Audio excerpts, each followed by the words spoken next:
And the worst episode of Season 13 is... Well, it's time for a story, but no way in hell am I wasting my time reviewing this. But I know just the person who can.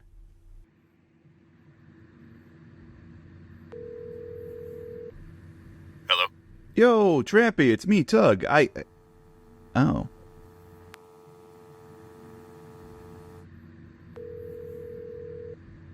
What the hell do you want? Trampy, it's me, Tug. Yeah, I know it's you. That's why I hung up. Yeah, so I need you to watch and review an episode for the Season 13 retrospective.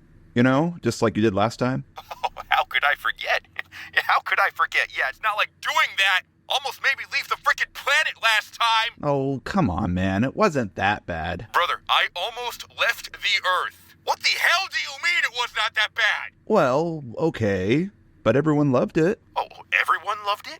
Oh. Yeah, they did. I guess that's all that matters, is it? Yeah, everyone loved it. Yeah, everyone. Yeah, you think I loved that? Well... You know what I got from that? What? Nothing. I watched your stupid train slop for nothing. Instead, I got to spend 46 days in a hospital bed. I got to spend 2 of those weeks hooked up to life support. I had to eat food through a goddamn tube. And after that, I got to spend 2 hours waiting in the pharmacy line at Walgreens! Come on, man. Work with me here. It's just one episode, 9 minutes of your life. All right, look.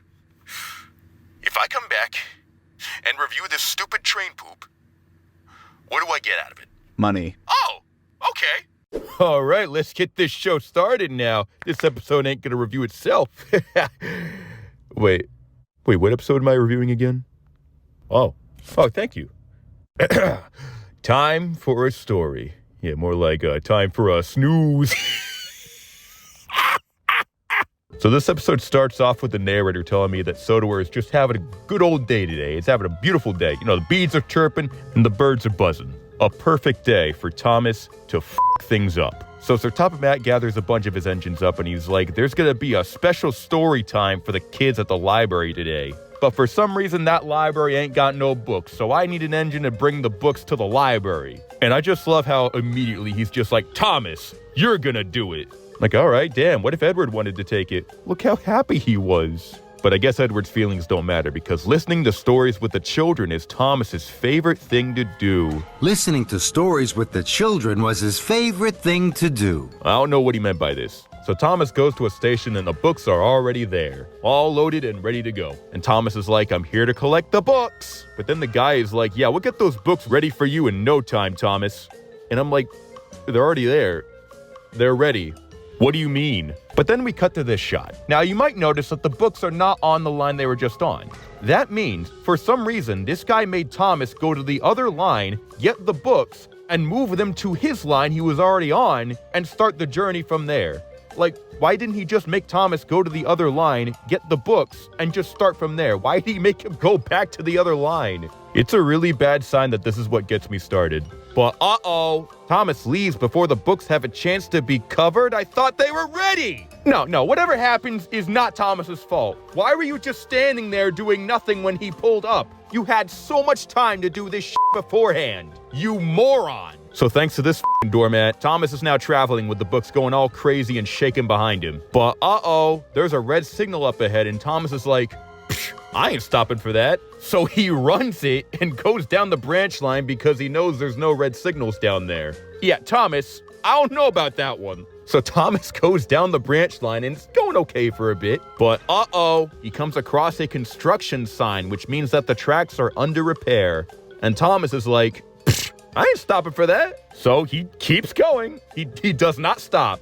And it's not like he doesn't know what's happening. He literally says out loud, oh, those bumpy tracks won't stop me. Out of the way, workmen that are working on this bumpy track. I got books to deliver. Oh, God, the bumpy tracks are stopping me. Oh, no. Oh, geez, oh, my. Oh, not the books. Not the books. No! What did you think was gonna happen? You ran a red signal. You ran past a construction sign. You ran past a whole mile of tracks that are being worked on, almost killing these men that are just doing their job. And just now you're like, oh man, I should have stopped for that shit. Hey Thomas, boo-f***ing-who? You were well aware of what you were doing. I heard it from your tiny ass mouth. And you expect me to feel sorry for you? No! So after Thomas is done moping and doping, he looks at the books all scattered in the field and he's like, wait a minute, I kinda cooked here. And then he's like, hey driver, this shit kinda goes heavy. Let's go get the kids. So he goes to this big ass library, goddamn that's big, and he picks up like 5 kids. Yeah, this huge story time event that was built up the entire episode has 5 kids and a teacher. I just want to remind you guys that if Thomas wasn't there in the opening scene, there's a chance that Sir Topham would have asked Gordon to do this. So Thomas takes the 5 kids away, and I love how they added this bit where Thomas actually stops at the signal. And the narrator is like, this time Thomas did not run a red light. So he takes the kids to the wreckage and he's like, you kids can have your special story time here. Oh yeah, Thomas, I would much rather read books in the dirt and getting bit by ants instead of this nice, cozy library. You very, very smart person. But it's okay because the kids love it, and so does the teacher. Okay, look, with the kids I get, okay? If I was a dumb 5-year-old and Thomas the Tank Engine told me, hey kid, go lick the inside of that dumpster. Don't ask why. I would do it. I would do it. But why the hell is the teacher okay with this? It's a grown-ass woman. She's okay with sitting in this ant-infested field.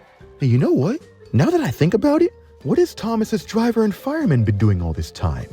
Yeah, they've been there the whole time. When Thomas ran that red light, when he ran past that construction sign, when he almost killed these bunch of workmen, yeah, they were here for all of that. They let this shit just happen. Are these dudes smoking in there? Are they paying rent in there? Like, control your dog. You are terrible people. All of you. You are endangering these kids by getting bit by ants and ticks in the grass. You two don't control your train and just let him do what the hell he wants. Run it back to this guy who didn't put the tarp on the books until after Thomas left. And don't even get me started on Thomas, who should be setting an example for the 2-year-olds watching. But above all else,